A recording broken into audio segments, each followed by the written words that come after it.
Gloire à toi, Jésus. Alléluia. Béni soit ton nom. Béni soit ton nom, Seigneur. Seigneur, nous te remercions parce que ce matin, nous sommes dans ta maison et nous sommes venus ici pour te remercier, pour t'adorer, parce qu'il y a 2000 ans d'ici, tu as donné ta vie pour nous à la croix. Et c'est pour cette raison que nous sommes ici, parce que nous avons été rachetés par le sang de l'agneau. Nous te remercions, Père, pour le don que tu as fait de ton Fils. Et nous voulons non seulement être reconnaissants, mais nous venons aussi ce matin parce que tu as certainement quelque chose à nous communiquer. Et nous te demandons de nous donner ce que tu as préparé pour chacun de nous. Accorde à tes enfants ce matin ce dont ils ont besoin pour continuer sur le chemin, Seigneur. Nous te prions aussi, Seigneur, de nous faire grâce pendant ce temps de louange, oui, de pénétrer derrière le voile, là où Christ est entré en précurseur, de pénétrer dans ta sainte présence ce matin, pour réaliser tes grâces, pour réaliser ta sainte présence, pour réaliser aussi peut-être notre misère et nous humilier à nouveau devant toi, parce que plus nous nous humilierons et plus tu vas glorifier ton nom dans nos vies. Continue ton œuvre ce matin, conduis cette réunion par le Saint-Esprit, rends-nous sensibles à ta voix, dans le nom de Jésus. Amen. Amen. Louons le Seigneur ensemble. Amen. Gloire à Dieu. Ce matin, nous sommes le peuple du Seigneur qui veut louer. Amen. Et comme dit ce chant, de génération en génération, nous voulons le louer. Nous avons toutes les générations aujourd'hui parmi nous. Nous avons les enfants avec nous et nous voulons lui dire, Dieu, tu es bon et ta grâce envers nous dure à jamais. Amen.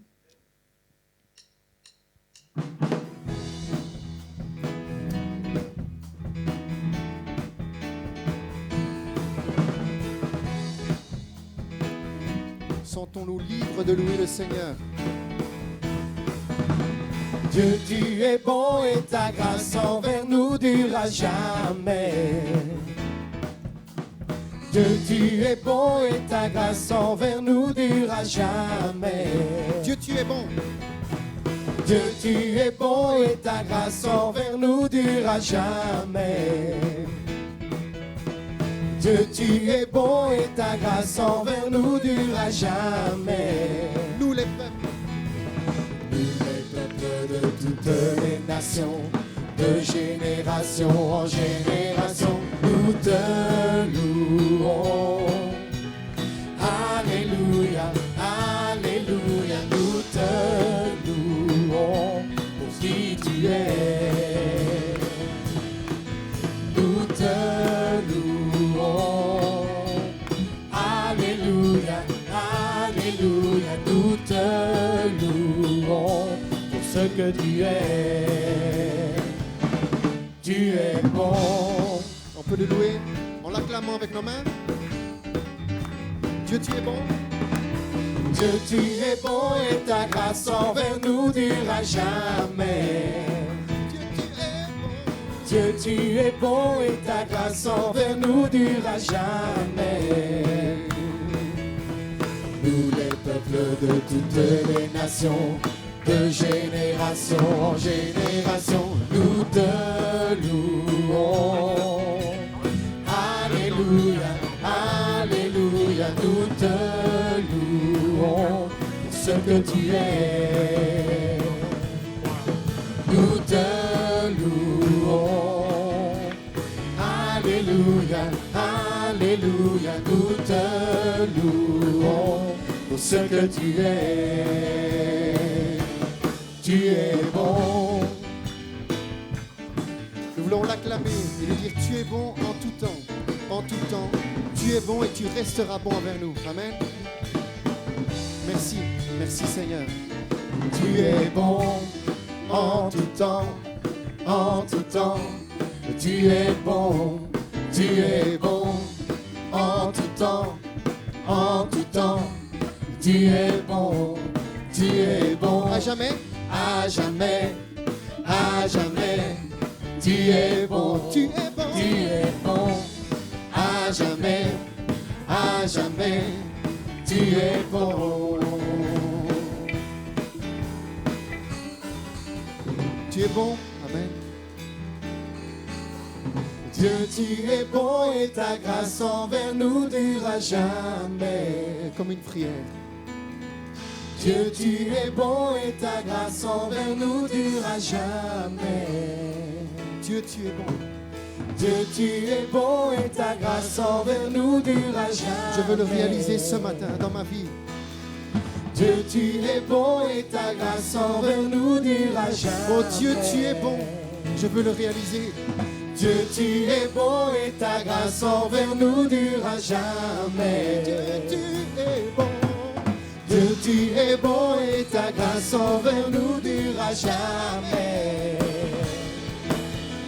Nous les peuples de toutes les nations, de génération en génération, nous te louons. Alléluia, Alléluia, nous te louons pour ce que tu es. Nous te louons. Alléluia, Alléluia, nous te louons pour ce que tu es. Pour ce que tu es. Pour ce que tu es. Tu es bon. Alléluia. Nous voulons acclamer ce Dieu puissant. Alléluia. L'élever. Alléluia, Jésus.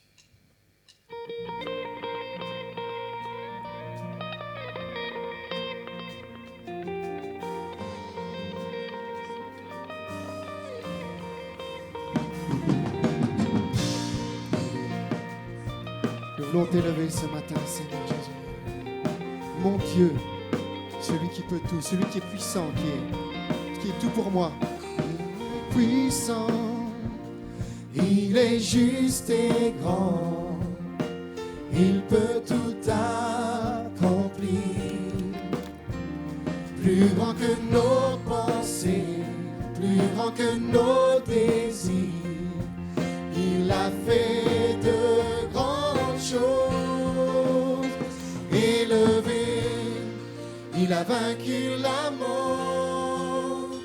Oui, oui, mon Dieu est puissant, en son nom j'ai la victoire. Le Seigneur, mon Dieu est puissant.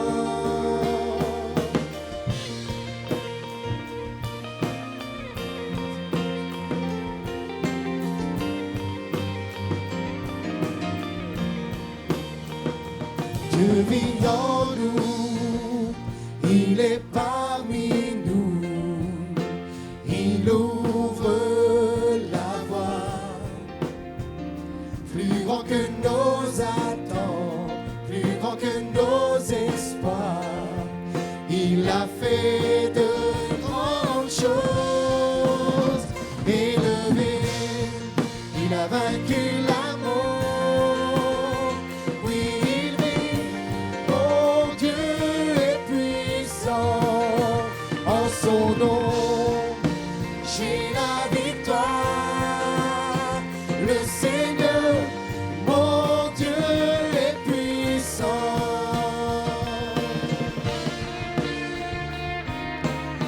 Alléluia, nous voulons réaliser que Dieu est ici, que sa grâce nous a conduits dans ce temple pour être touchés, pour avoir la victoire avec lui. Dieu est ici. Gloire, gloire, gloire à Dieu. Alléluia. Dieu est ici, sa grâce nous conduit, il ne s'éloigne jamais, il ne s'éloigne jamais. Dieu est pour nous, ses bras sont ouverts, il nous tient dans sa main, il nous tient dans sa main. Dieu est ici, sa grâce nous conduit, il ne s'éloigne jamais, il ne s'éloigne jamais. Dieu est pour nous, ses bras sont ouverts, il nous tient dans sa main, il nous tient dans sa main. Élevé, il a vaincu la mort. Oui, il vit, mon Dieu est puissant, en j'ai la victoire. Le Seigneur, mon Dieu est puissant. Élevé, Élevé, il a vaincu la mort. Oui, il vit, mon Dieu est puissant. En son nom, j'ai la victoire. Le Seigneur, mon Dieu est puissant. le Seigneur, Le Seigneur, mon Dieu est puissant. Le Seigneur, mon Dieu est puissant. Alléluia, Alléluia, Alléluia, Alléluia. Nous accoster à lui, nous plier devant sa présence. Alléluia, Alléluia. Nous voulons faire monter vers toi cette louange qui vient du profond de nos cœurs et qui va monter au trône de ta grâce, Seigneur Jésus. Alléluia. Alléluia.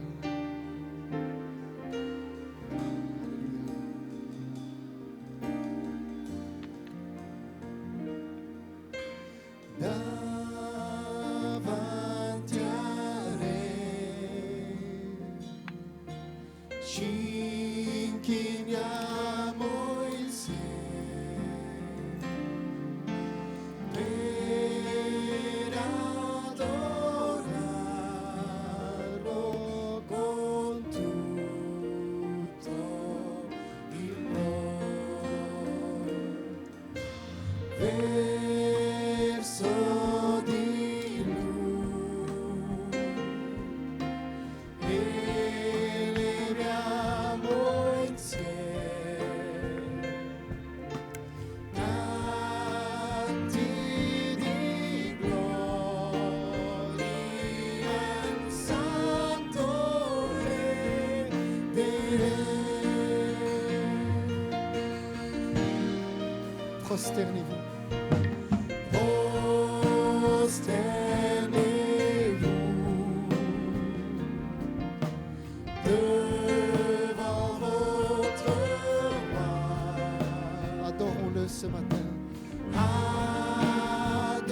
Adorez-le de tout votre cœur. Faites monter vers sa majesté des chants de gloire pour votre roi des rois. Prosternez-vous. Prosternez-vous devant votre roi.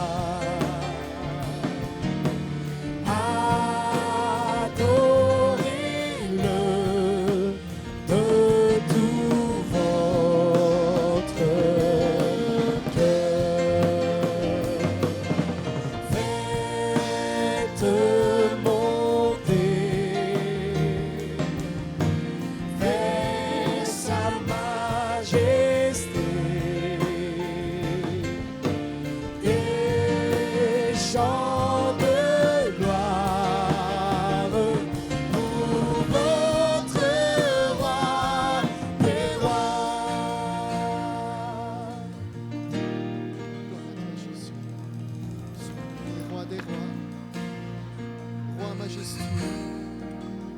Alléluia, gloire à toi Jésus.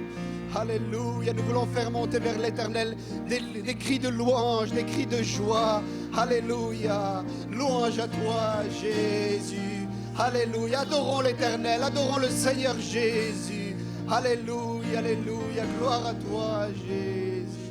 Faites monter, rechantons, faites monter, alléluia. Prosternez-vous, Dieu, c'est mieux.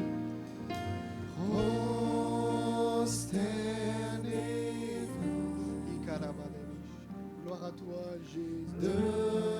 devant votre roi. Adorons-le, adorons Jésus. Adorez-le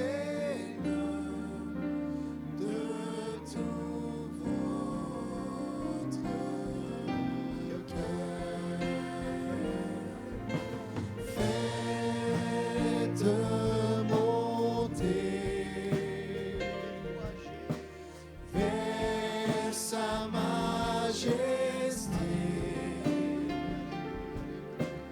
Des chants de gloire pour votre roi des rois. Alléluia. Que 2, 3 voix s'élèvent devant le Seigneur. Peut-être juste pour prier, abaissez un peu votre masque et ensuite remettez-le. Mais élevons notre voix vers le Seigneur. Si le feu de la présence de Dieu brûle en toi, ce matin, élève ta voix pour glorifier Jésus. Alléluia, alléluia.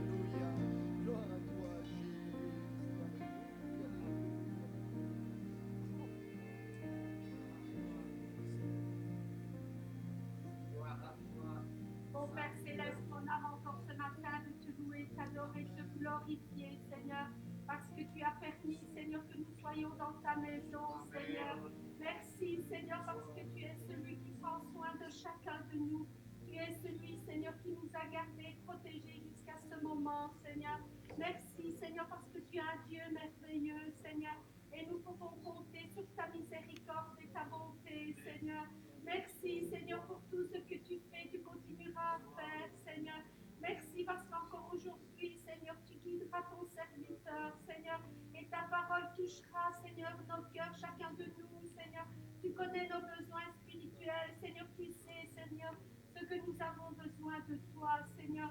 Guide ton serviteur et guide-nous aussi, Seigneur, afin que nous puissions prendre cette parole et la mettre dans notre cœur, Seigneur, comme un trésor, Seigneur, inestimable, Seigneur, afin qu'elle nous donne la force jour après jour de pouvoir suivre ton chemin. Merci pour tous tes bienfaits dans le nom précieux de Jésus. Amen. Amen. Louange à toi, Jésus. Louange à toi.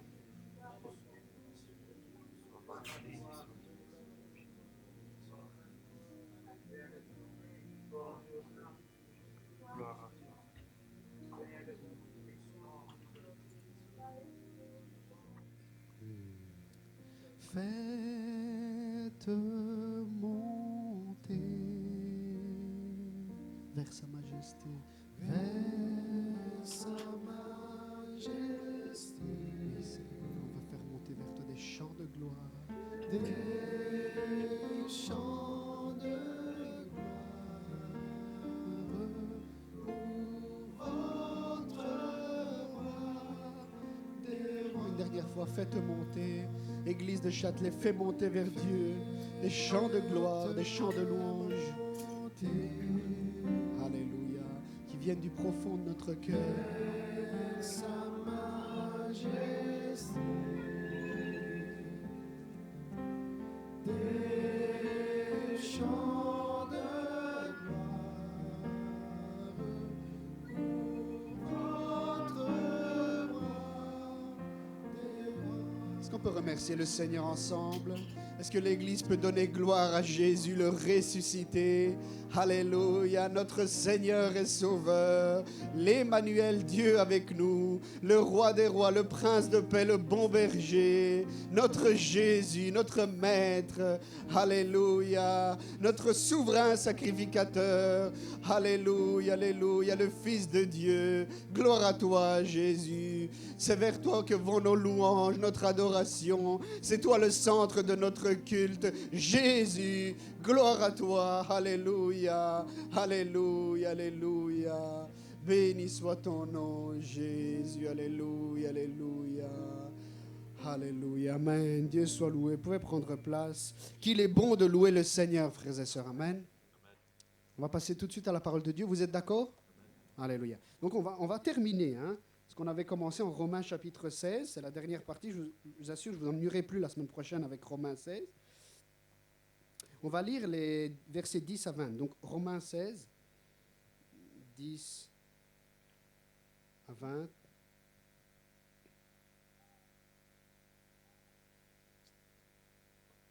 Romains 16, 10 à 20. Dieu soit loué.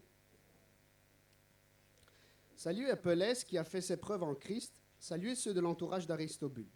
Saluez Hérodion, mon compatriote. Saluez ceux de l'entourage de Narcisse qui appartiennent au Seigneur.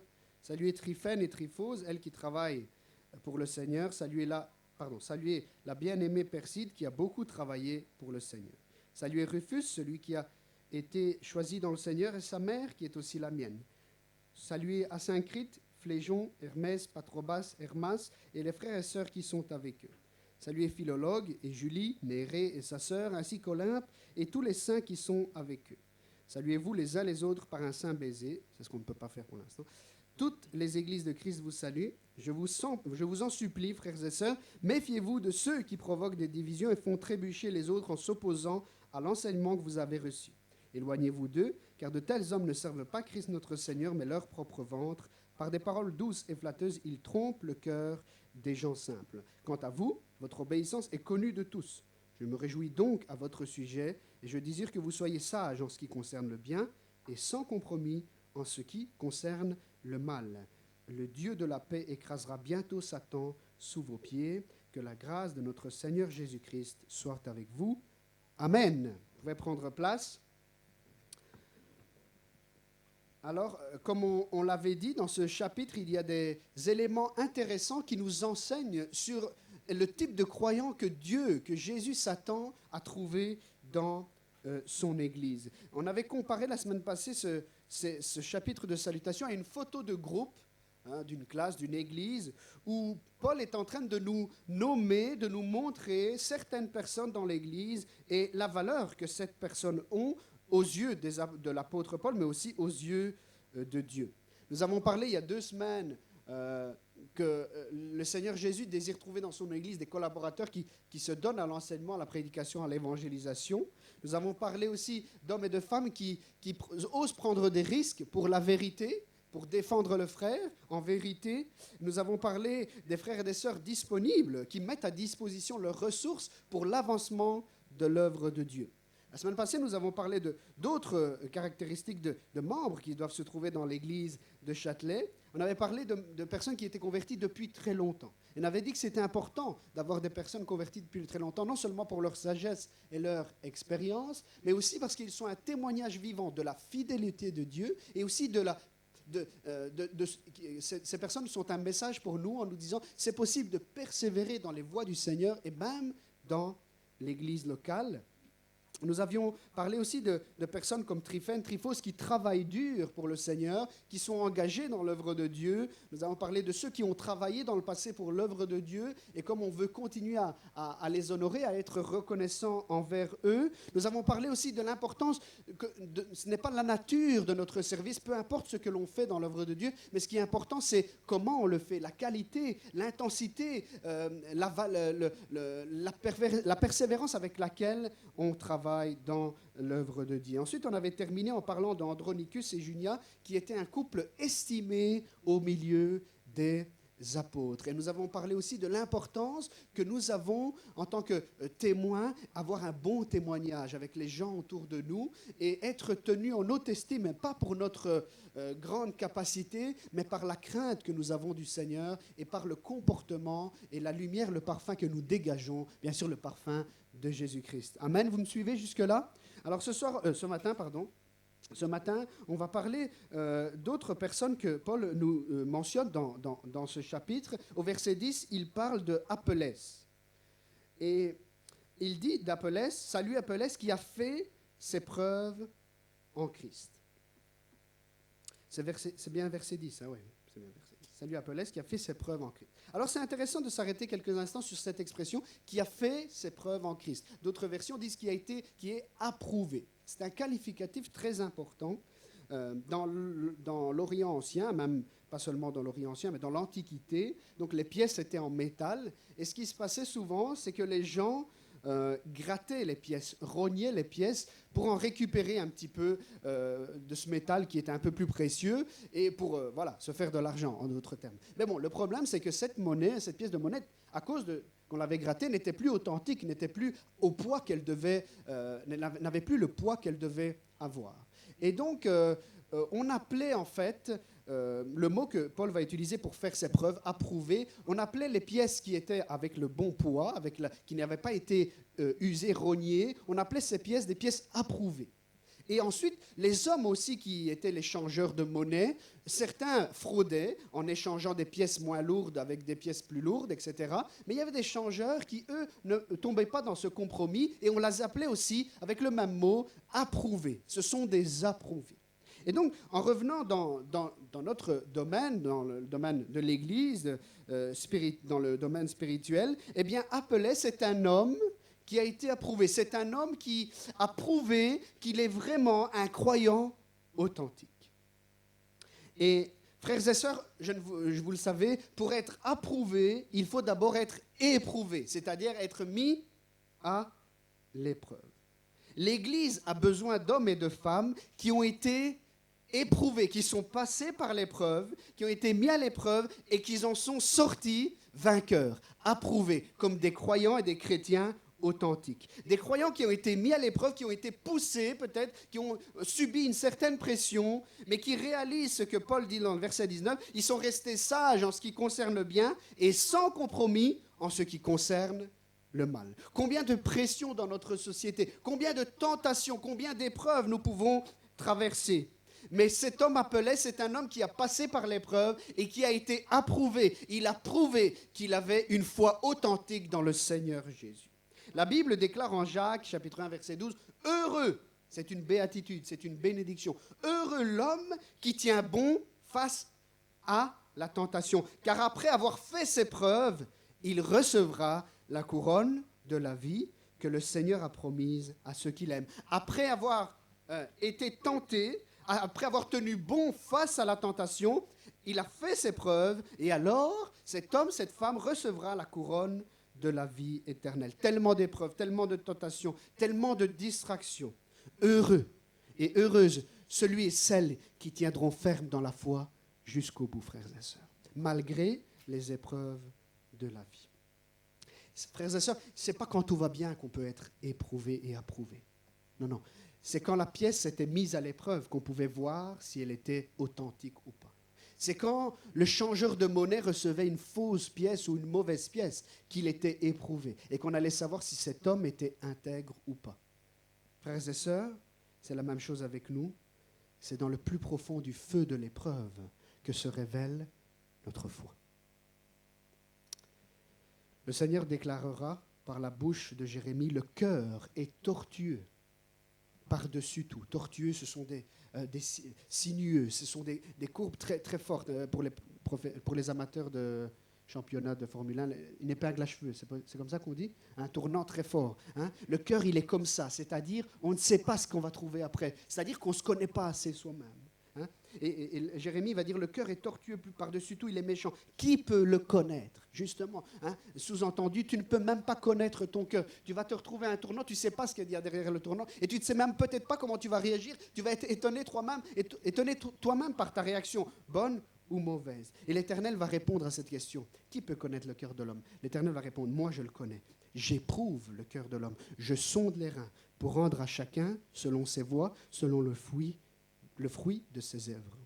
Tu ne comprends peut-être pas pourquoi cette épreuve arrive dans ta vie. Peut-être que le Seigneur est en train de sonder ton cœur. Il désire voir quelle est ta foi. Quelle est la résistance de ta foi? Est-ce que tu es un croyant, un chrétien qui a dit oui au Seigneur sérieusement quand tu es descendu dans les eaux du baptême, ou c'était un oui superficiel? À travers l'épreuve, le Seigneur va le voir, va le savoir. Peut-être que Dieu est en train de mettre à l'épreuve justement pour t'éprouver, pour t'approuver. Parce que si tu tiens bon face à l'épreuve, si tu gardes la foi en Dieu, si tu persévères malgré les vents contraires que tu es en train de rencontrer, tu seras ensuite approuvé. Pas par n'importe qui, par le Seigneur Jésus.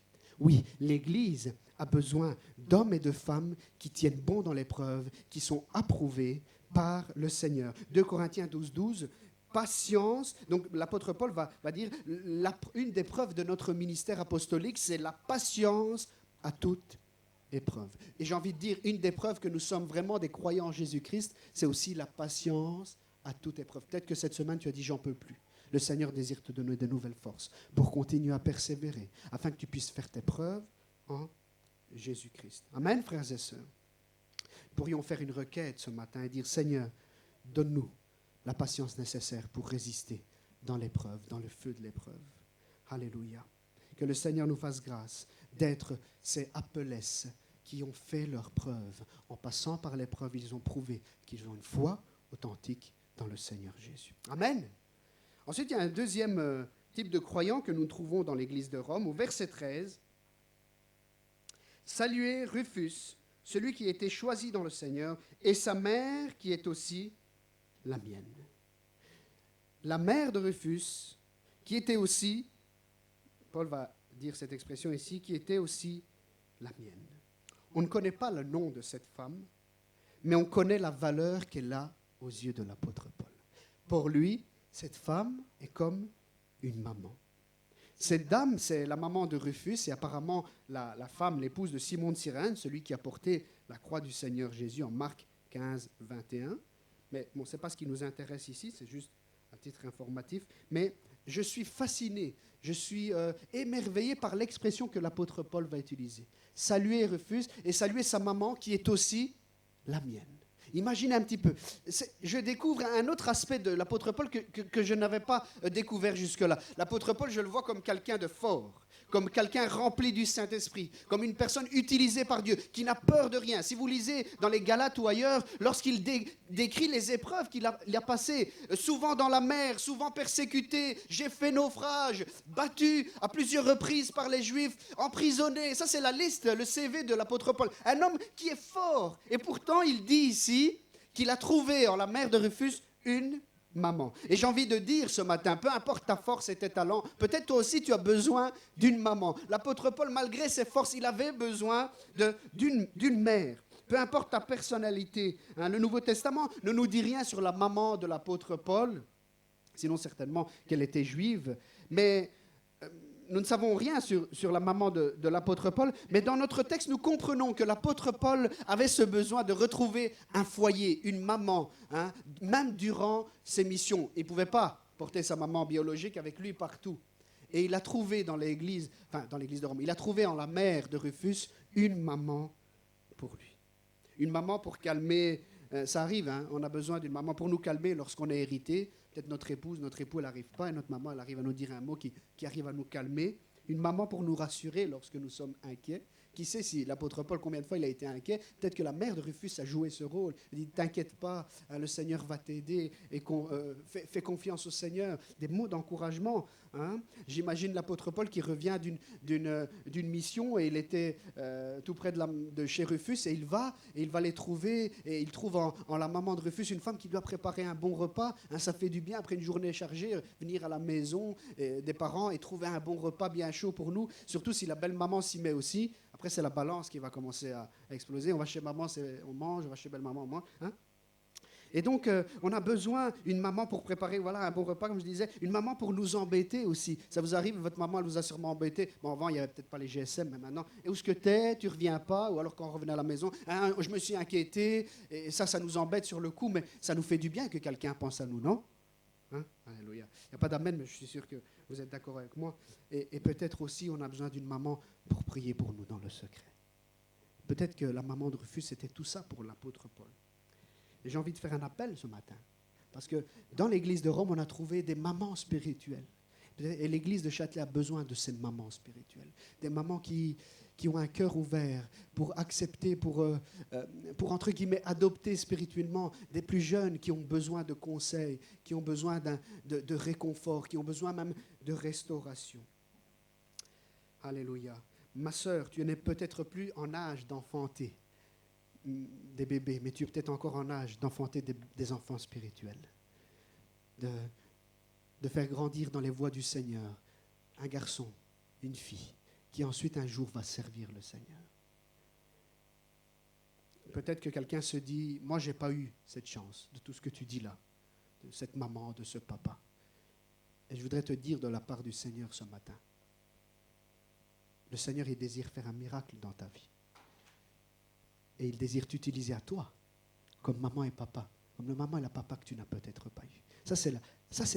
Le plan de Dieu, il est merveilleux. Il nous bouleverse. Il fait des choses qu'on ne peut même pas imaginer. Comment moi qui n'ai pas eu tout ce que tu dis là, moi qui n'ai pas eu l'affection nécessaire, je pourrais, oui, le Seigneur est capable de faire ça dans ta vie. De te rendre une maman spirituelle, un père spirituel pour quelqu'un dans l'église, pour quelqu'un autour de l'église, pour quelqu'un dans ton entourage qui a besoin de cette affection paternelle ou maternelle. Que le Seigneur nous fasse grâce, frères et sœurs. Parce que c'est le Saint-Esprit qui frappe au cœur, qui parle au cœur, qui sait comment sensibiliser, qui sait comment parler au cœur. Mais sache que Dieu peut t'utiliser miraculeusement, peu importe ton âge, 40, 50, 80, peu importe ton âge. Dieu peut t'utiliser comme une maman spirituelle pour quelqu'un, comme un papa spirituel pour quelqu'un dans l'Église.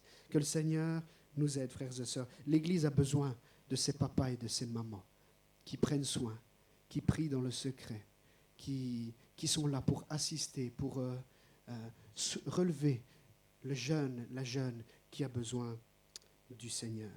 Un jour, la prophétesse Anne, qui est devenue juge en Israël, va dire « Je me suis levée comme une mère en Israël ». Je ne me rappelle plus du nom du général de son époque. Il avait peur, ce gars, d'affronter les ennemis. Il a trouvé refuge chez Déborah, qui l'a conduit, qui l'a guidé, qui lui a donné les conseils adéquats. Oui, nous avons besoin de ce genre de père et de mère dans l'Église. Amen, frères et sœurs. Que le Seigneur nous fasse grâce. Alléluia. Et ensuite, il y a un autre point, il est un peu moins réjouissant, de personnes, de groupes de personnes. Jusqu'à maintenant, on a parlé de personnes que Jésus aime, que Jésus désire trouver dans son Église. Mais au verset 17 et 18, l'apôtre Paul va parler de personnes qu'il ne voudrait pas trouver dans l'Église de Rome. Je peux relire ces versets qui disent « Je vous en supplie, frères et sœurs, méfiez-vous de ceux qui provoquent des divisions et font trébucher les autres en s'opposant à l'enseignement que vous avez reçu. Éloignez-vous d'eux, car de tels hommes ne servent pas Christ, notre Seigneur, mais leur propre ventre. Par des paroles douces et flatteuses, ils trompent le cœur des gens simples. » Il existe un type de personnes que l'apôtre Paul ne désire pas voir dans l'Église de Rome. Ce sont ceux qui font le travail de l'ennemi, les diviseurs, ceux qui divisent les églises, qui divisent les familles, qui divisent les couples. Ces personnes-là n'ont pas leur place dans l'Église de Jésus-Christ. L'apôtre Paul décrit un bref profil de ces hommes, de ces femmes. Ils provoquent des divisions, ils font tomber les autres, ils les scandalisent, ils font trébucher les autres dans leur foi. Ils s'opposent à l'enseignement de la parole de Dieu. Ils doivent toujours contredire l'enseignement de la parole de Dieu. Ils ne servent pas Jésus-Christ, ils servent leurs propres intérêts.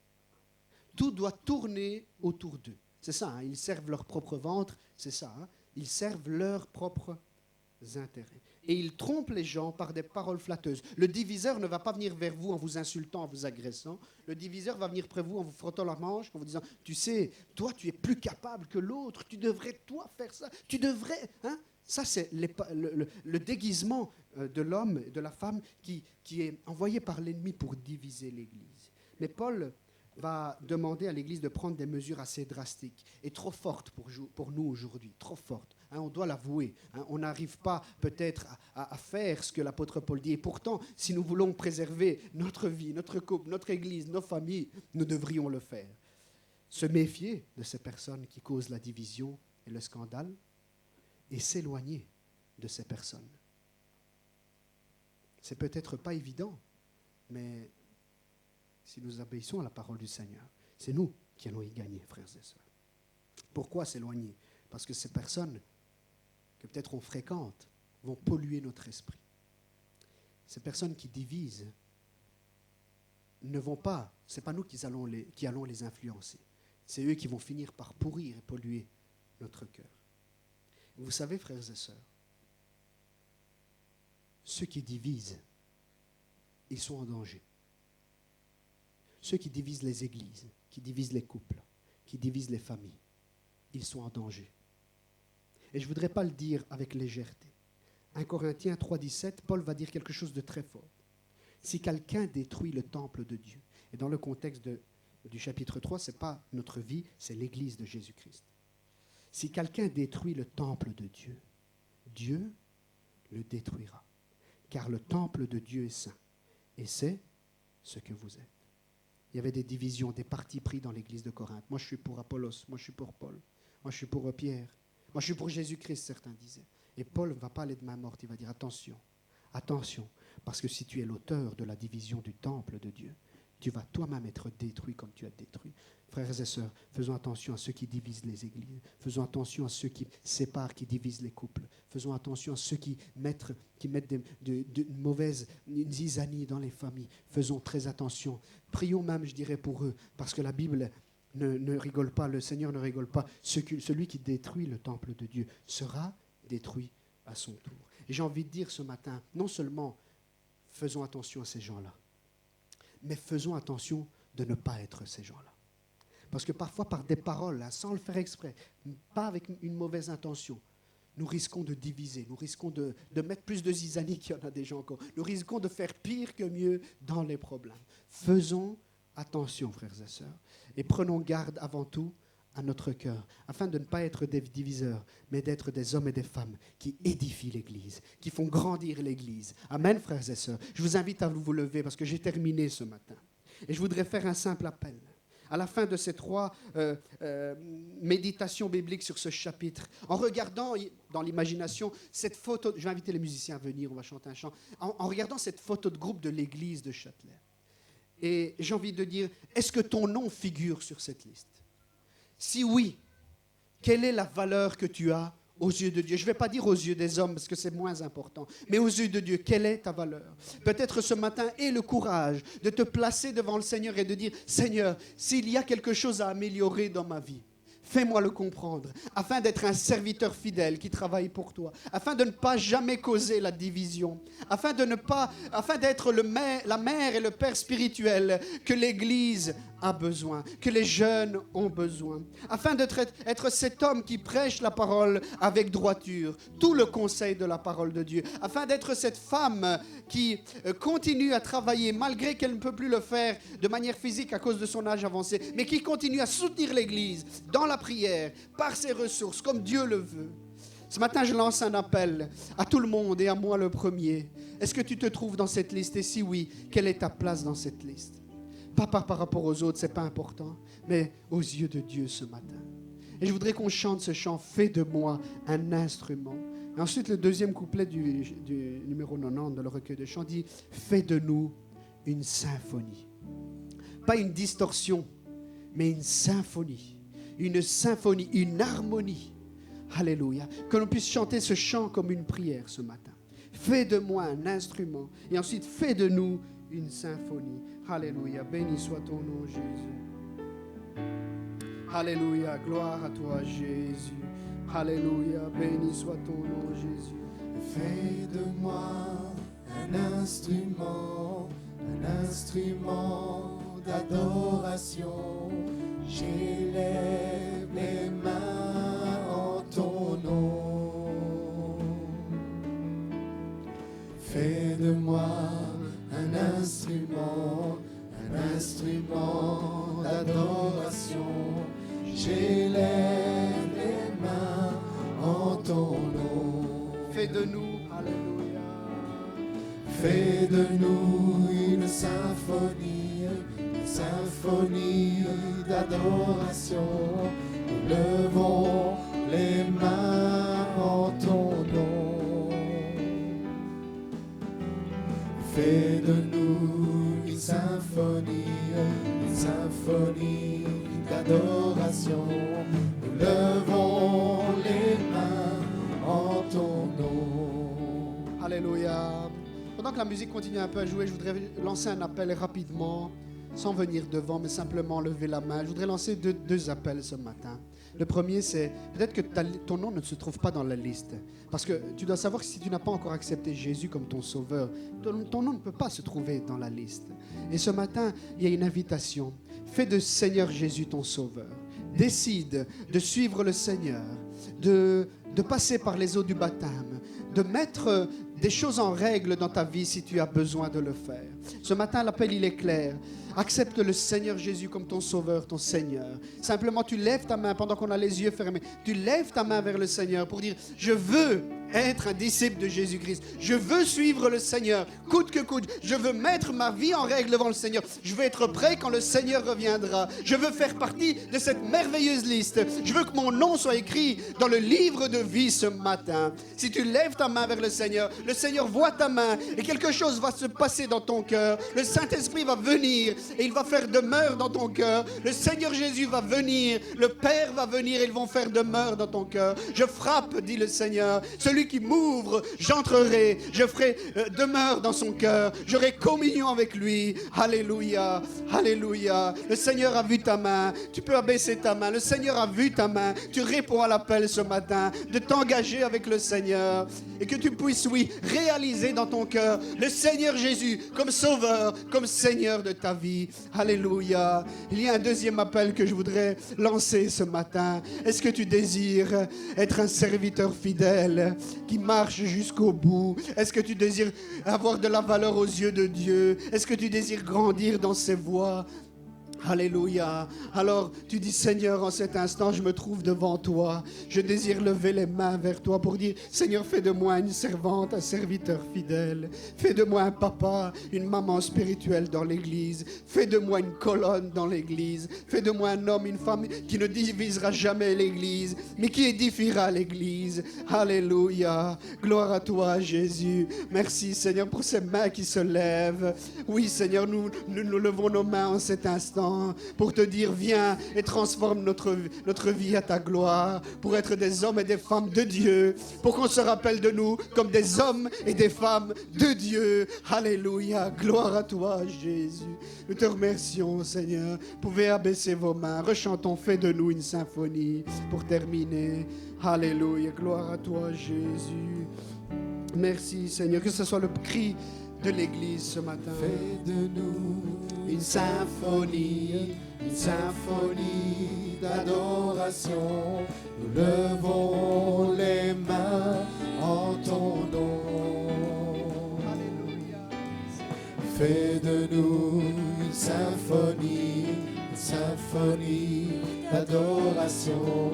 Nous levons les mains en ton nom. Je te chanterai. Je te chanterai toujours un chant d'amour, d'adoration. J'élève les mains en ton nom. Je te chanterai toujours un chant d'amour, d'adoration. J'élève les mains en ton nom. Amen. Alléluia. Alléluia. Seigneur est bon.